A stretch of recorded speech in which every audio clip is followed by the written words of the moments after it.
Hello, and welcome to the New York Immigration Coalition's Road to Recovery video series. My name is Nora Melendez, and I am the Senior Events Associate at the NYIC, and I will be your host. Today, we will be hearing from Jody Ziesemer, the Director of the Immigrant Protection Unit, and Deborah Chen, a Supervising Attorney at NILAG, the New York Legal Assistance Group. We will be discussing what we know about the immigration policies coming out of the Biden-Harris administration, the ways you and your family can prepare, as well as the best ways to avoid fraud and scam. We'll be providing an overview of the changes that have happened, but we will not be discussing individual cases or providing legal counsel. Please remember, this is a public space. We want to make sure it's as safe as possible for everyone, so please refrain from sharing personal information. If you would like to speak with a lawyer or are seeking more support, our contact information has been pinned in the comment section below. I'd like to thank the New York City Council and the Department of Youth and Community Development for sponsoring this Road to Recovery event. We appreciate your ongoing support. So join me in welcoming Jody and Deborah. Hi, thank you for joining us today. Hello. Thanks so much for having us. Of course. So let's start at the beginning. What are some of the changes that are coming out of the Biden-Harris administration? Yeah, so as you said, we're here to kind of talk very broadly about the changes that have happened. And I just want to also give a caveat that this is all fairly new, that the Biden-Harris administration has only been in office for about a month. And so a lot of these changes are really anticipated changes. And we're going to talk about what are the practical things that have actually changed, but then also talk about sort of what's on the horizon. So, we are exiting really 4 years of anti-immigration policy and rhetoric. We saw our immigration policies and systems really weaponized against communities, and a president who messaged really anti-immigrant and unwelcoming message towards our communities. To turn back all of these policies is going to take some time. We're encouraged that the Biden-Harris administration has come out very strongly in support of changing our immigration systems and re-messaging the rhetoric and the policies from the Trump administration. So really changing how we treat immigrants and how we're looking at the immigration issues. Most encouragingly, in his first day in office, President Biden issued a lot of executive orders directed towards immigration issues and problems, and proposed draft legislation to really overhaul our immigration system. So let me talk just really briefly about some of the executive orders, and then we'll talk about a little bit in more detail about what they mean. So there have been a number of executive orders, mostly issued in the first couple of days and first week of the Biden presidency. Some of them addressed refugee policy and admission. So that was one thing that the Trump administration had been very vocal about, not admitting refugees and really defunding a lot of our refugee resettlement programs, not accepting refugees from abroad, not vetting refugees. So there's been a reversal on that. We should start to see new refugees coming to the United States soon. President Biden ended the construction of the border wall along the U.S.-Mexican border. Again, that was something that President Trump had touted, was part of his campaign promise. In actuality, there hadn't been a lot of construction actually completed, but that was something that the Biden administration ended as soon as they came into office. He also issued an executive order on deportations and ICE activity, enforcement activity. The original executive order had a 100-day moratorium on deportations and a reprioritization of who should be subjected to detention and deportation. Unfortunately, there has been a lawsuit brought by the state of Texas, and a recent ruling actually just this week declaring that the 100-day moratorium on deportations is going to be enjoined. So basically that's not going to happen. Deportations can continue to proceed, and we have seen limited, but still deportations have been happening. But importantly, that executive order also reprioritized who should be subjected to ICE actions. So everything from apprehensions to arrest to detentions to deportation. And then there's been clarifying memorandum from the Department of Homeland Security in the last week, So really, the Trump administration had said every immigrant is a priority for enforcement action. The Biden administration has narrowed that very considerably and very importantly to be only people who are convicted of serious felonies, who are a risk to national security, and who are recent arrivals, so people who have arrived at our border or have been apprehended at the border since his election. So have not yet seen the effects of that because the implementing memo has been very recent, but we're hoping that this will start to have some effects on how ICE is treating immigrant communities. Another thing that the President Biden did on his first day in office was to end the travel ban, often known as the Muslim ban. This was one of Trump's first actions, was to ban the immigration of people from various different countries. There were different iterations of this ban that survived a Supreme Court decision and was in place for the entire Trump presidency. We can talk about it, that there's questions people have. There was, in the end, about 10 countries that were subjected to various different aspects of this ban, but that has been lifted. So now people from these countries can once again seek immigrant visas, seek tourist visas, and join their family in the United States. There's also another thing that President Biden has done through executive orders and then through some other policy decisions has been to create some working groups to look at some of the changes in law that were enacted by the Trump administration. So those, we have not seen the results of those yet, but those are sort of, we anticipate that there will be changes in these areas. So he created a working group looking at the family separation policy that separated immigrant parents from their children at the southern border, looking at the public charge rules.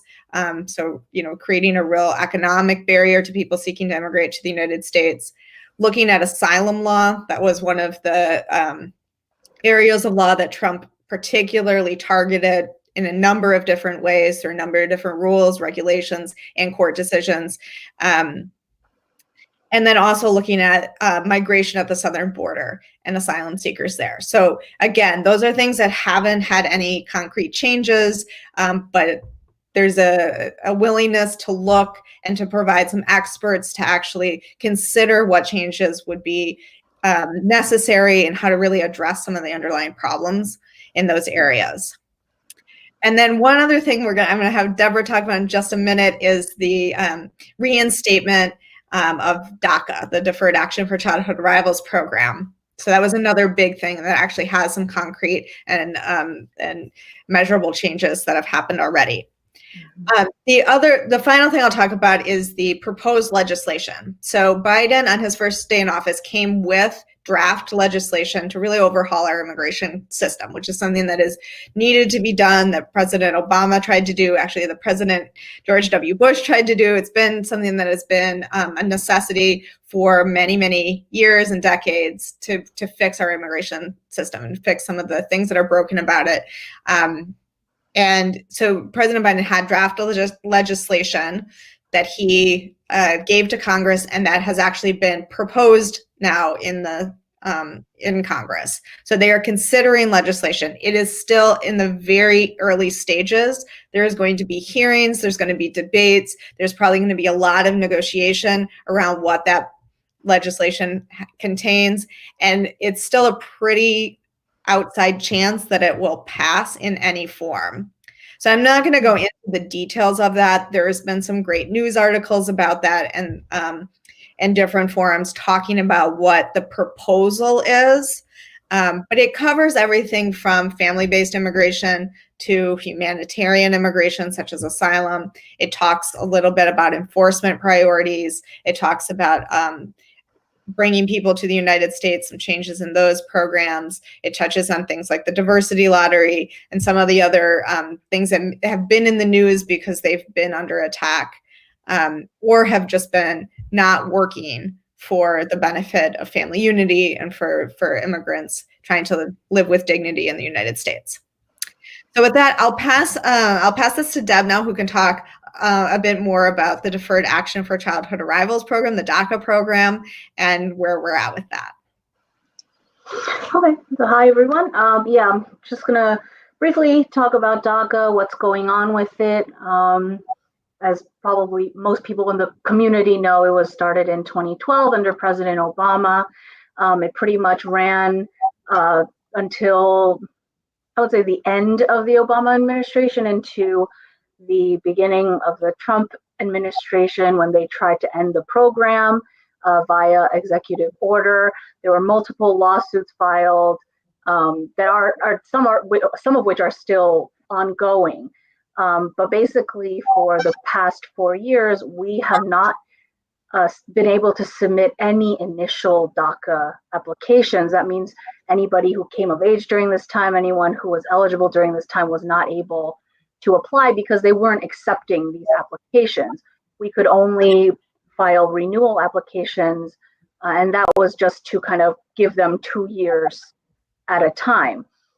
There was a change after the Supreme Court would not allow them to shut down the program the way they wanted to. They instead changed some of the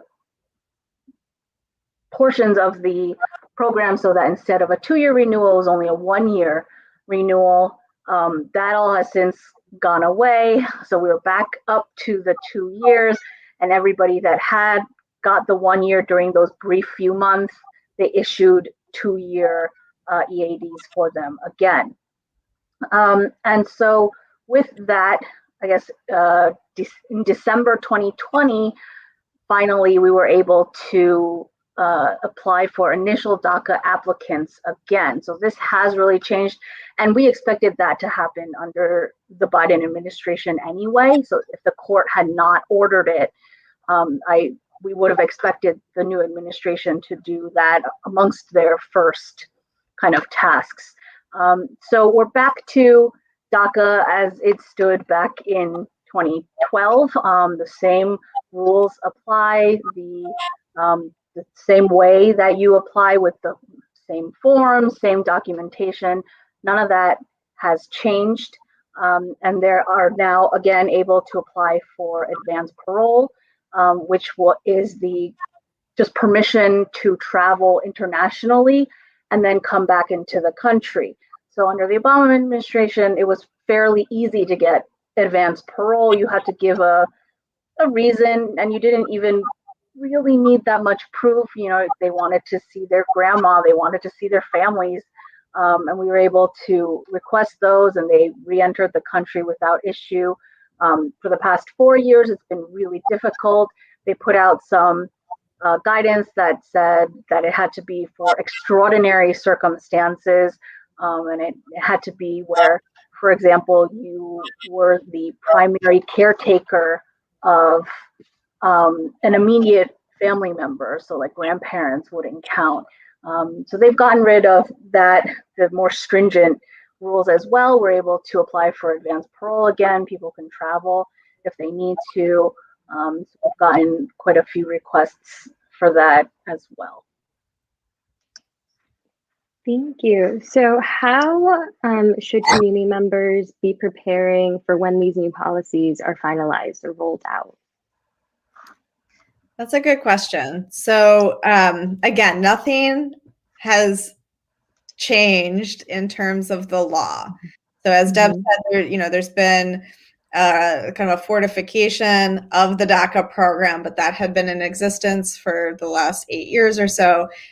There hasn't been any new applications. The proposed bill that would open up options for people is still in the very early stages, and we are not certain at all that it will pass. So the first thing is for people to be careful that they don't get taken advantage of by unscrupulous attorneys or other people who are making promises that are not based in reality, right? So there's no new applications, there's no new laws, there's nothing new that people can apply for.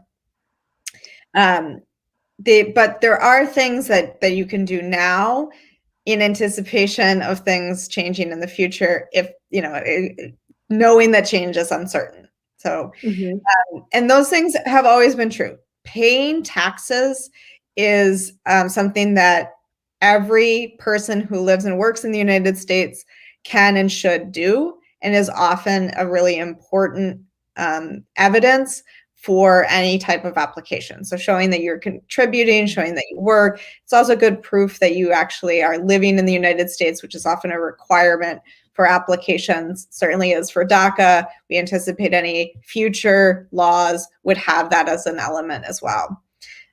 Keeping documentation, so keeping bills, bank statements, leases for your apartment, school records, that is all really important as well. So just keeping documentation, keeping it in a safe place. And then finally, obtaining any identity documents from your home country that prove who you are, prove your name, your date of birth, your country of origin, because in order to pursue any sort of application, you'll need to show who you are. And you'll need to, essentially register yourself to put forward all of that information. And so you need to have documentation to back that up. So keeping all of that in a safe place. There's almost certainly going to be fees associated with any application, so saving money, which I know is a challenge and difficult to do. But that's really, at this stage, it's all speculative. There's nothing else that we would encourage people to do. If there are any questions or doubts about your immigration history or your encounters with ICE or CBP at the border, you can request a copy of your file. You can get fingerprinted and have a copy of your arrest history sent to you or to a lawyer. And always, it's a good idea to consult with an attorney. Certainly at NILAG, through NYIC, has connections with a lot of attorneys in New York State. Those are the places attorneys can give you some personal advice on your own case and give you some more directed guidance on how you particularly may prepare for any immigration relief, and can assess whether you're eligible for anything now. Yeah, and you mentioned scams and fraud. So what are some signs that community members should be aware of when they're seeking legal assistance? So unfortunately, anytime immigration is in the news, there are going to be people taking advantage of that to spread misinformation and to take people's money. So just to be very careful, so first of all, you should consult with a lawyer. Immigration also allows for certain paralegals that work at nonprofits can get accredited by the immigration system to also give advice and to represent people within the immigration system. So again, I think the New York Immigration Coalition has a vetted list of the nonprofits in the New York area that have that they know have quality legal counsel, so have good attorneys. You can also always call the American Immigration Lawyers Association or the New York City or State Bar Association if you want to check to see if somebody is a lawyer. And usually they also have lists of people who are at least in compliance with the state and city bar standards of ethics. So don't pay a notario, a travel agent, a tax preparer, or somebody who does not have a law license or works for a nonprofit. Those people can mean well. They're often cheaper than a lawyer, but they do not understand the law, and immigration law is very complicated, and you can get into a lot of problems and cost yourself a lot of money to have a lawyer undo work that somebody who is unqualified to provide you with advice. Again, keep records. You're allowed to ask about to see the credentials of the person that you're working with.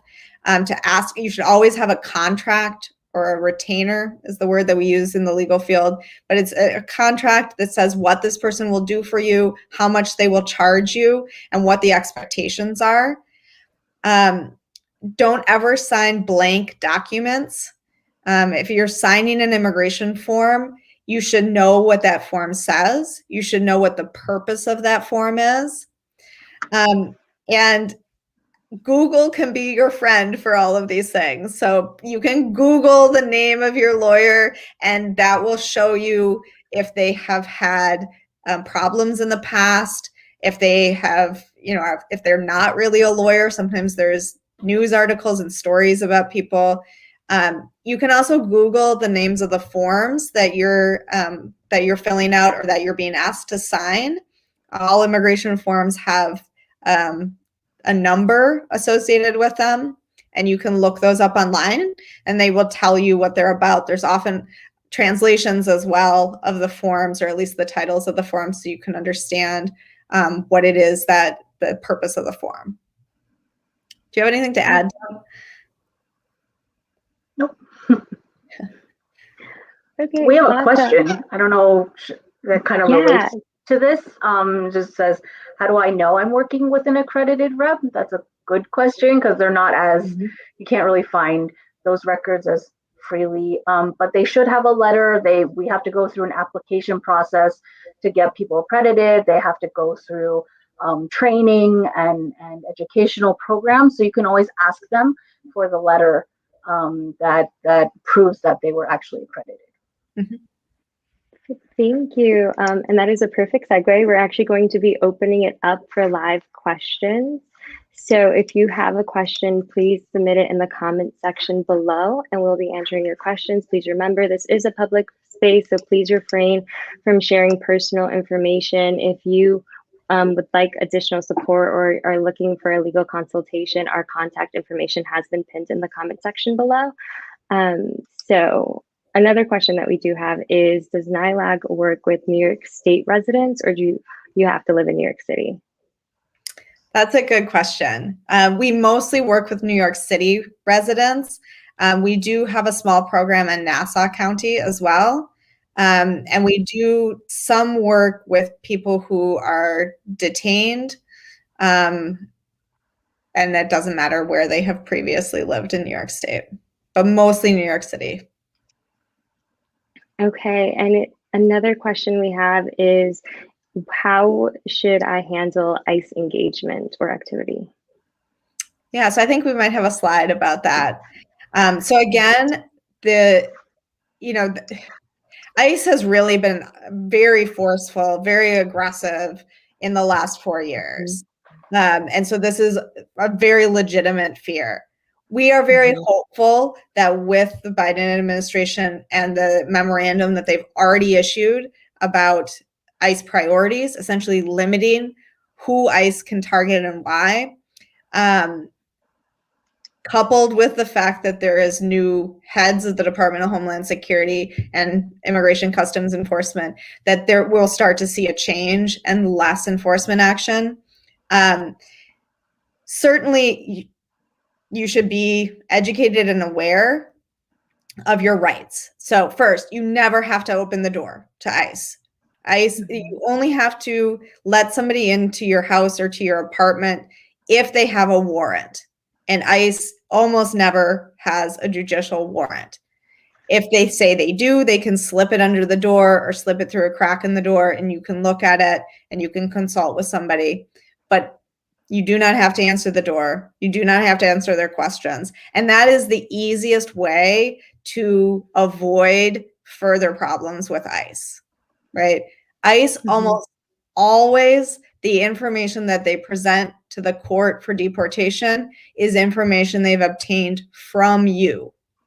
They will ask you where you were born. They will ask you your name. They will take your fingerprints. That is the information that they will then use to begin a deportation process or to execute a deportation order. You do not have to provide that. You do not have to sign it. If you are encountered by them and are arrested or further questioned, you do not have to sign any documents. You have a right to speak with an attorney. You do not have to answer their questions beyond your name. All right, you don't have to answer where you're from. And if you do, ICE is very intense. I'm not saying that this is easy. They will pound on your door. They often show up, very early in the morning. It's very confusing. They're very aggressive. They often will lie about who they are. They will say that they're the police. They will say they're there to inspect your gas meter. They will say all sorts of things to get you to open the door. So if you do find yourself in a position where you are being taken by ICE, you have the right to speak with an attorney. You do not have to sign anything, and you do not have to disclose information. Okay, and there are supports. So if it goes poorly and you get all the way to a detention center, there are lawyers who are available for free, who will consult with you. NILAC provides some of that consultation, but there's many other organizations as well who have, this is their job, is to consult with immigrants in detention and help them defend themselves from deportation. Yeah, and another question we have here is, what information should someone be sharing with their lawyer? That's a good question. So once you have a lawyer who you trust, in order for them to give you good advice and to help you to the greatest extent possible, you should be sharing you should be honest with them, open and honest with them, and share information so that they really know what your history is. Okay, so, and immigration, all lawyers have a duty of confidentiality. So they are not allowed to share information that you tell them with anyone else without your permission. Okay, so you can feel comfortable telling them everything, and should tell them everything. Things like any encounters with immigration or border patrol at a border or an airport, that's going to be really important for them to give you proper advice. Telling them if you've been arrested or have a criminal history. Again, that's stuff that is really important for them to know so that they can help you avoid creating further problems for yourself, or that they can help you, apply for waivers or overcome those criminal issues in applying for something. It's not those types of events cannot be hidden from immigration, and so you shouldn't hide them from your lawyers. And then everything else, be honest with them about prior marriages, children, all of those sort of things, because immigration, usually they ask a lot of information about who you are and who your family is, and you just want to be honest with your lawyer. And if there's any issues, you can discuss that, right? If you're unsure about whether a past marriage was actually ended in divorce, your lawyer can help you investigate that, rather than hiding that from them and having it, be seen as a misrepresentation to immigration. Yeah, of course. And Deborah, I think this one goes to you. It's about DACA. If someone's DACA is expiring soon, should they be reapplying now? Yes.